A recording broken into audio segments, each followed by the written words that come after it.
Hey there folks, and welcome to another episode of, well, this isn't really an episode of anything I've done before, but when my friend Saul here asked me to lend a hand, or a voice, I guess, explaining the ins and outs of breeding livestock, I figured why not. So, whether you're a seasoned rancher or just starting out, stick around as we break down the 5 essential steps to successful livestock breeding. Alright folks, let's get down to brass tacks. The first step to breeding success is all about choosing the right animals to, well, breed. This ain't a game of chance, folks. You can't just throw any 2 animals together and hope for the best. You gotta be strategic, like a general planning a battle. You're looking for animals that are healthy, strong, and have the kind of genes you want to pass down to the next generation. Think of it like this. You wouldn't expect a prize-winning racehorse to come from a long line of donkeys, right? Same goes for cows, pigs, chickens, you name it. Look for animals with a history of good health, fertility, and the kind of traits you're after.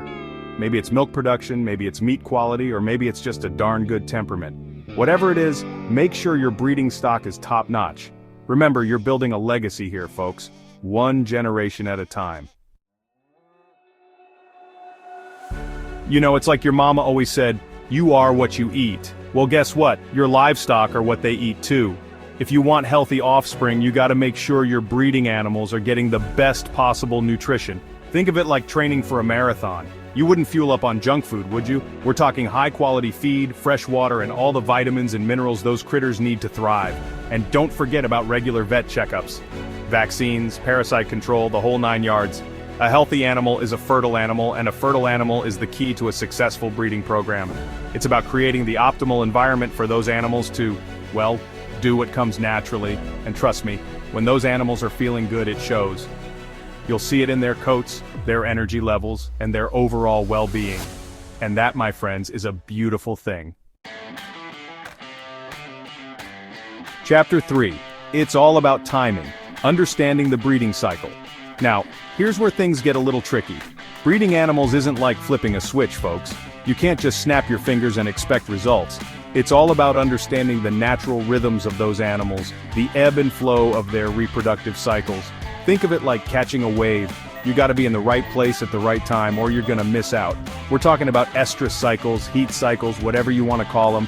It's that magical time when the female is receptive to the male, and it's absolutely crucial to get the timing right. Now, I'm not gonna lie, this part can be a little, shall we say, hands-on. You're gonna be checking for signs, observing behavior, maybe even getting a little up close and personal with those animals, but trust me, when you see those telltale signs, you'll know it's go time.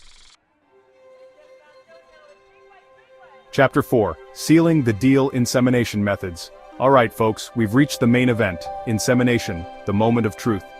Now you've got a couple of options here depending on your operation and your comfort level. There's the old-fashioned way, which is pretty self-explanatory, and then there's artificial insemination, or AI as the pros call it. AI can be a real game changer, especially for smaller farms. It allows you to introduce top-quality genetics into your herd, without having to keep a whole stable of bulls on hand. But it does require some specialized equipment and a steady hand. No matter which method you choose, the key is to be clean, efficient, and respectful of the animals. This is a delicate process, folks, and it's important to handle it with care. Remember, we're talking about the future of your farm here, 1 insemination at a time.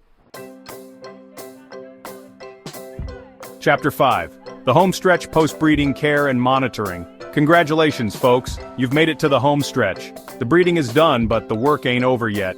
Now it's all about providing the best possible care for your expectant mothers. We're talking good nutrition, clean water, and a comfortable, stress-free environment.